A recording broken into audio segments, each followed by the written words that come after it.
All right, ladies and gentlemen, MrSotko here. Welcome back to the channel. Got a whole bunch of good crypto news stuff for you today. And the first thing that I want to talk about is that MicroStrategy has completed its 650 million bond sale to finance the next Bitcoin purchase. So it was going to be 400 million, and I don't know. Apparently they had a bad case of the I didn't buy enough Bitcoin, and now it's 650 million. So I don't know. MicroStrategy, leading business intelligence firm, announced Friday that it has raised 650 million worth of convertible bonds to finance more Bitcoin. Because we all know that you just gotta have more Bitcoin. Underscoring CEO Michael Saylor's conviction in the flagship digital asset, the company confirmed Friday that it had sold 650 million worth of convertible senior notes at a rate of 0.75% due in 2025. So they're going to be paying it back, all right. Hopefully that Bitcoin goes up in price, right, MicroStrategy? You guys are going to be in more trouble than the average hodler. I can tell you that.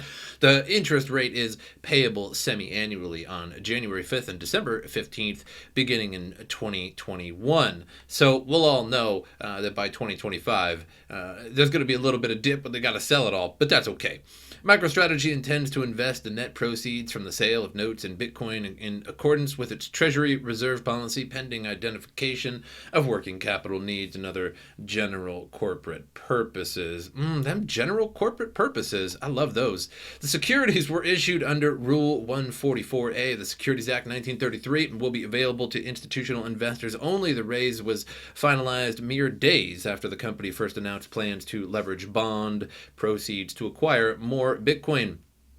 So the idea with the Securities Act of 1933 is that Bitcoin has been confirmed to be sort of like property, at least in the United States. So, I keep talking about like all these companies and how they really can't hold on to Bitcoin, but I don't know if that's true, because considering that Bitcoin is not a security, they are not an investment platform if you hold Bitcoin. However, if like Walmart or just some other big corporation decided to hold something else, it could be considered a security. And usually something like Ethereum, I think, was considered not to be a security, but tokens under them are considered a security for some reason. So I believe this is totally fine from MicroStrategy to be holding a bunch of Bitcoin. However, they got downgraded and stuff by their bank. And I think they're okay with that as long as they're going to make a whole bunch of money with Bitcoin.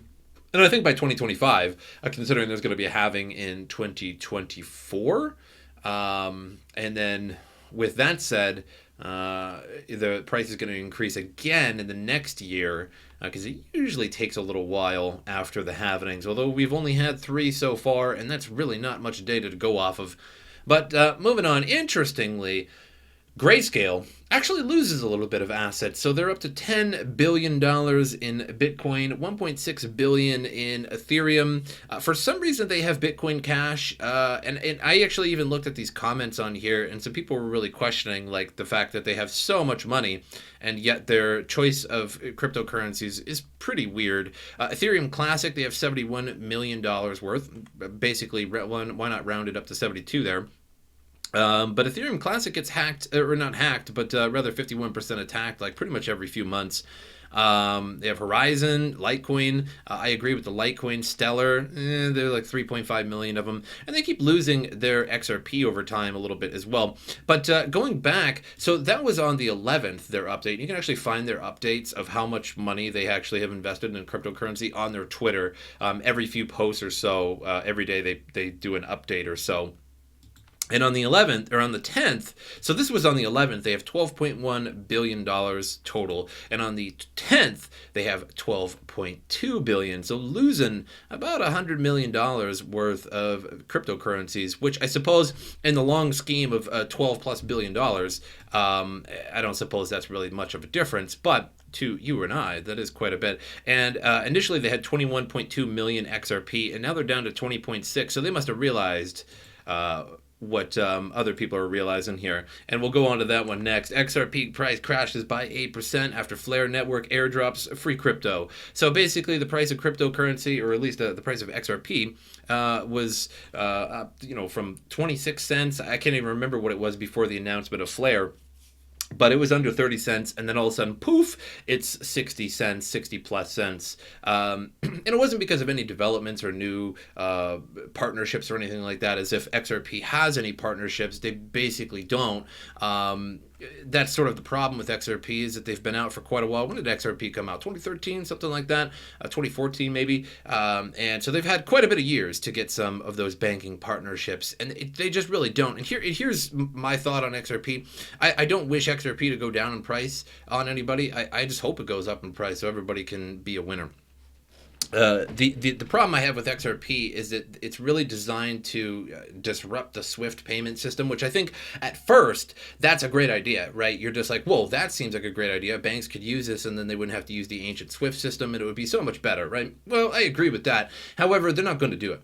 I mean, you really think that basically banks are just going to go, oh yeah, no, let's accept XRP. Our government's going to be fine with this, and then their government of whatever bank they accepted that is just going to be like, oh no, it's totally fine to just circumvent our fiat system. We're just going to legally allow you to do that. That's not a problem. So that's the issue that I have with XRP, is that trying to shill this to banks is not necessarily the problem. It's the government itself that they're trying to shill it to within, as if the government is actually going to allow you to disrupt the fiat system and just completely circumvent it, and they're just going to be totally fine with it. Oh no, this isn't a problem at all.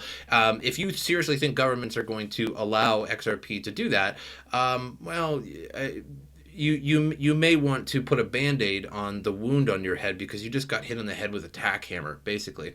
The price of XRP, the third largest cryptocurrency by market cap, has crashed following a huge airdrop that will credit all XRP holders who hold funds in participating exchanges and wallets with free crypto. While all the top 10 coins by market cap are up, Bitcoin up by 3.2%, Ethereum up by 2%, Litecoin up by 4.4%, XRP's down by 8% in the past 24 hours. As the clock struck midnight, Flare Network, a yet unreleased blockchain that will shall help smart contracts deal with XRP in a trustless manner, took a snapshot of the entire XRP blockchain and jotted down the addresses that held XRP in participating exchanges, such as Coinbase, Binance, Kraken, or in eligible wallets, including Ballot and Ledger. In the coming months, Flare Network will distribute free Flare tokens. And it could have been the case that some people held on to their XRP purely to benefit from the airdrop, then sold as soon as Flare Network took its snapshot. Indeed, the number of XRP whales hit an all-time high in the weeks leading up to the airdrop. So basically, the airdrop, I actually made a video about this a few days ago and told you, grab some XRP, slap it on an exchange or participating wallet, and you will be given Spark tokens likely in the next coming months. They did say it was something like early 2021. And then as soon as you do that, to be watching the price on exchanges, because basically the only reason why XRP went up in price is because of this Flare airdrop, because hey, it's free money. It's free real estate. We should cue the free real estate meme. But I don't feel like editing in. Yeah, so we were at like 26 cents or so. And then all of a sudden this airdrop news comes along. And, people have been sort of buying in ever since. And then since December 12th hit, we could see it. You can actually see it right here. Maybe if we go to just a 7-day here, you can see it kind of really starting to hit right there. December 11th and 12th right there at the snapshot.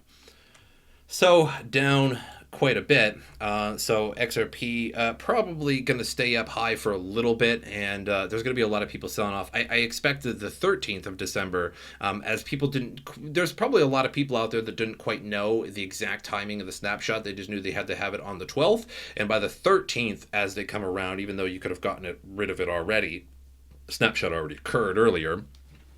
But by the 13th, people are going to realize, hey, the snapshot is definitely over now. I'm going to sell. So I would think that tomorrow is probably going to be a bad day for XRP. Could be wrong, though. Who knows? One of those things that I'd love to be wrong on. Moving on here, DBS Bank to launch cryptocurrency exchange after condemning Bitcoin, a Ponzi scheme in 2017. So this has been a thing for this whole year, particularly the latter half of this year, is that many people who were calling Bitcoin a scam, like JP Morgan, who was calling it pretty much everything under the sun. And then all of a sudden now, J.P. Morgan's like, yeah, gold could be in trouble because of Bitcoin, right? So this is there's countless examples. I could probably actually make an entire 20-minute video on all of the examples that I have seen so far in like the latter half of this year, of people who used to call it a Ponzi scheme, who used to call it like rat poison squared or just this, that, or the other thing. And now, all of a sudden, it's actually using cryptocurrency or buying cryptocurrency. I think that Fast Money guy, what is that? What is that guy on? Jim Cramer. Jim Cramer's all about buying. He can't get enough Bitcoin now and cryptocurrencies. So it took going back to 20,000 for people to finally realize, like, this isn't just a scam, which is really surprising to me, because that was a lot of those scam comments were coming from 2017, 2018, 2019. That's when it really was hitting all those scam, comments from JP Morgan and these various other banks, etc.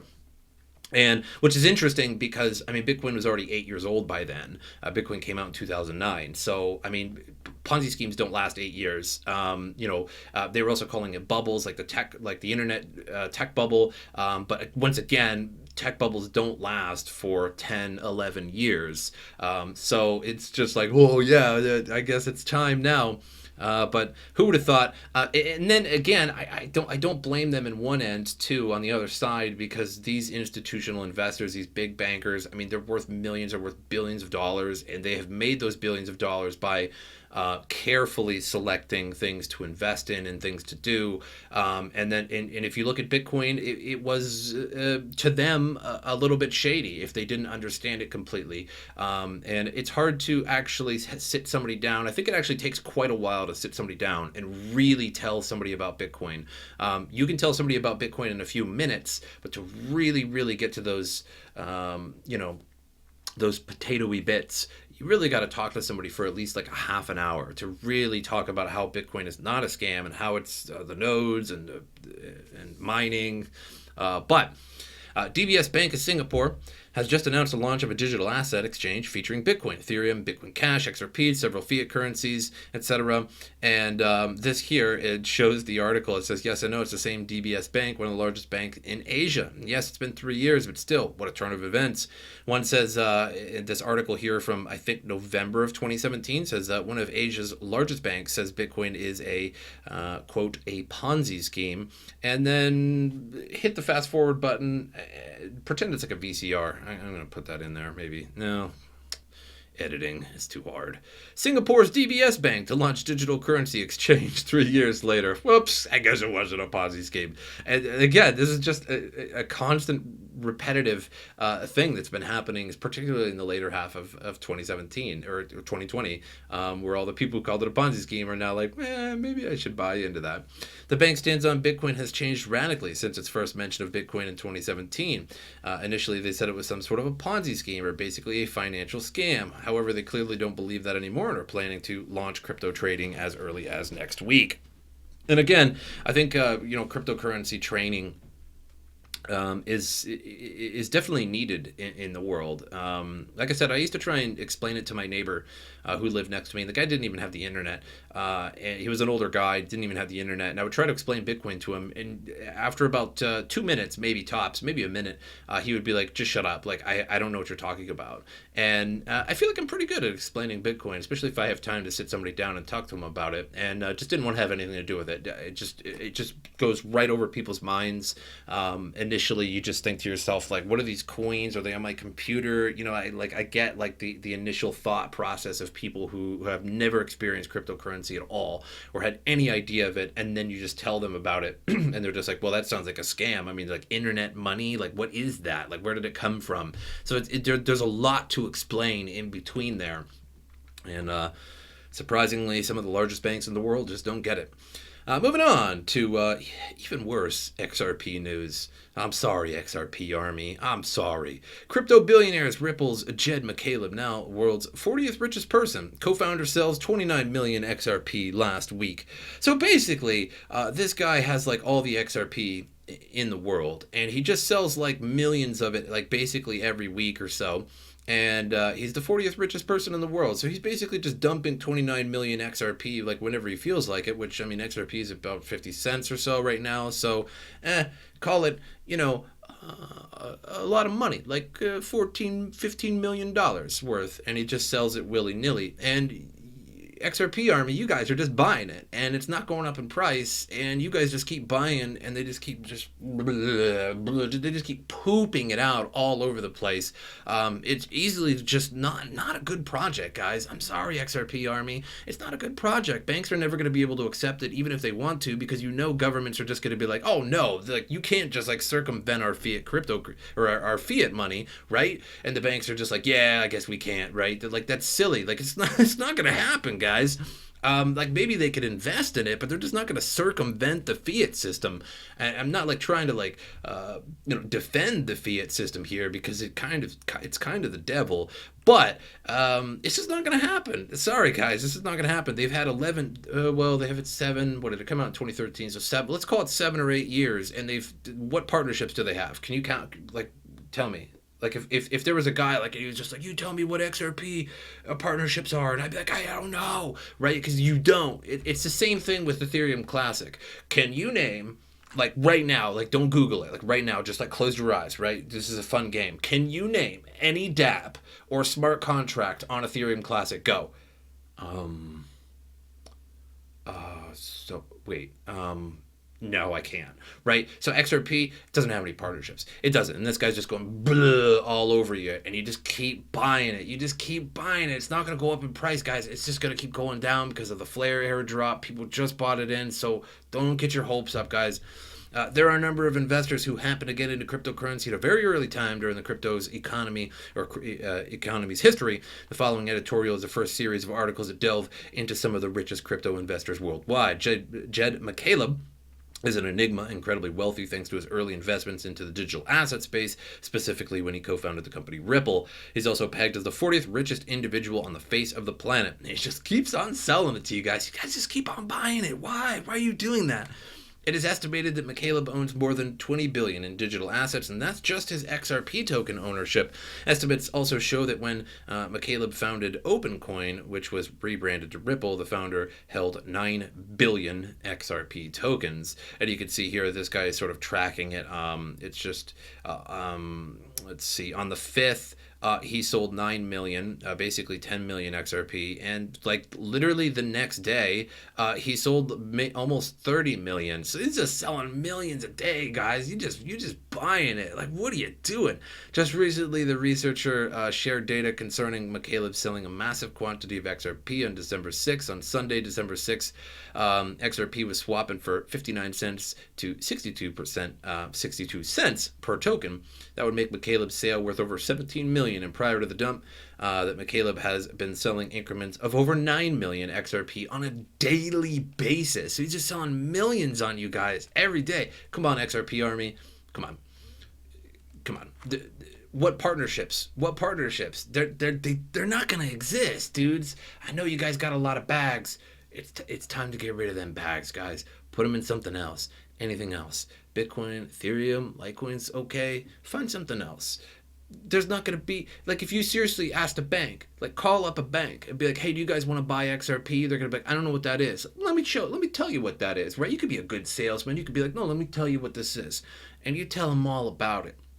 And how it can be so cheap for them to send payments back and forth. First of all, we got to be talking about like the technology theory here, where like one telephone is useless, 2 telephones is infinitely better than 1 telephone, and 3 is like infinitely better than 2 telephones, right? And so the more people with telephones, the more useful the telephone actually is, right? So with XRP, one bank have an XRP. Who are they going to send it to? Who are they going to send it to, right? They can't send it to other banks. If you want to send it to another bank, they don't accept XRP. They don't know what they're talking about, right? So one bank, totally useless, right? But you got to start somewhere. So you tell them all about XRP, and then they just go, no, the government would straight up shut us down, right? Because they're just circumventing the fiat system. I mean, that has to be illegal, right? It has to be illegal. I'm not even a banker, and I just assume that's illegal. That has to be illegal. Moving on. To the Ethereum contract, just for fun here, we have 1.441 million Ethereum in the Ether contract, which is actually a little bit less than I would have suspected by now, because we did hit that 1 million Ether mark before the December 1st period, and it sort of slowed down a little bit, but you can see everybody depositing. Maybe if I give a little refresh, there might be more in there by now. Yep, 1,445,000 Ethereum now, so a few thousand more Ethereum in the time that I refreshed that, which I did bring this up at least an hour or so ago. And Ethereum value is $818 million. But just to know, there is only about 110 million or so Ethereum. So that's not even, 1% yet. But we are getting there. And just to let you know that the Ethereum contract, like, nobody can get that Ethereum back, right? Even with Coinbase and Kraken, etc., offering these Ethereum 2.0 staking services, you put your Ethereum on there, you start staking it, and when you want to take it out, some of these exchanges are going to let you take it out, but don't get it mistaken. That's not actually taking out the 32 Ethereum that you put into the contract, because nobody can take that out, right? They're just going to give you liquid Ethereum that they have in their cold and hot wallets for trading. You might even be able to game the system a little bit and actually just kind of deposit and take out and deposit and take out, and they're just going to continuously deposit 32 Ethereum at a time into the contract. And yeah, you probably could game the system a little bit by doing that, but they'd catch on pretty quick. So again, the idea is that this is locked up. The 1.4 million Ethereum, we're not going to see that for about 2 years, 18 months they estimate, but with Ethereum development, we all know it's a little bit slow. That's okay, because it's pretty good development, but we'll give it 2 years. So 2 years, this is gone. And that's going to have a big effect on Ethereum price, and we can already see that at 565. We were well over 600 for a while there, with the hype of the initial PayPal and stuff like that. And I think once we hit over 20,000, there's going to be even bigger hype. And by the time 2 years gets around, this is how much Ethereum has developed in. How long was this contract actually going? Is there a date on this contract? Whatever. But either way, the contract, actually, I don't feel like looking for it. Either way, it's been a couple months. So basically 1.4 million Ethereum in just a couple months. So add 24 months to this, we might be at 10, 15, 20 million Ethereum locked up in the Ethereum contract for staking. Meanwhile, there's really only 113 million in total circulation. So it's going to be well over 10, maybe even 20% of the entirety of Ethereum locked up. Until Ethereum phase 1 actually comes out, and you can actually take those out and start selling them or doing what you want with them. And even still, there will still be staking going on. But that's all I have for you guys at the moment. Once again, there are still Coinbase Earn quizzes in the description below, and they're also going to be in the comments as well. I think there's a few signups available remaining for each one of them. If you don't know what Coinbase Earn is, it's just if you have a Coinbase account, click on one of those, click on both of them, and sign up to both of them. And it's basically like a mindless quiz on particular cryptocurrencies, and they give you money, they give you cryptocurrencies for basically just doing the quiz. I think they just legally basically have to quiz you, and it's the most mindless, stupid thing. And so it's basically free money for like 5 minutes of your time.